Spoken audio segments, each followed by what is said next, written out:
Donc, si tu veux, dans notre écosystème ou dans notre logique, on a trouvé une solution qui est assez simple. Et en fait, alors, tu as réussi à créer une sorte de petit écosystème entre toutes tes entreprises où chacune est cliente de l'autre.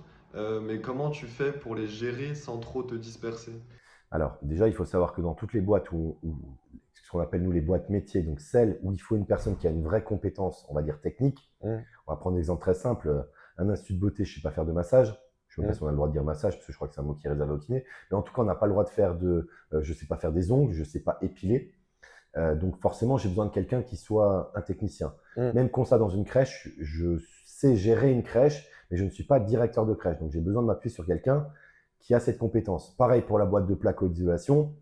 Je connais la technique pour installer du placo ou installer du isolant. Par contre, je pense que si c'est moi qui allais mettre du placo chez des clients, on aurait perdu tous nos clients depuis très longtemps. Mm. Donc si tu veux, dans notre écosystème ou dans notre logique, on a trouvé une solution qui est assez simple. C'est en fait de ramener nos forces à nous, qui sont nos réseaux, notre réseau, nos compétences, et en fait, derrière, de s'appuyer sur une personne qui est vraiment du métier et de faire en sorte que cette personne puisse faire son activité tranquillement et Mm. surtout en n'ayant pas besoin de s'inquiéter de tous les autres sujets sur lesquels nous on est experts, comme la partie finance, etc., etc. Donc, une des clés de notre réussite, c'est d'avoir systématiquement essayé de s'associer avec des gens qui étaient plus du métier.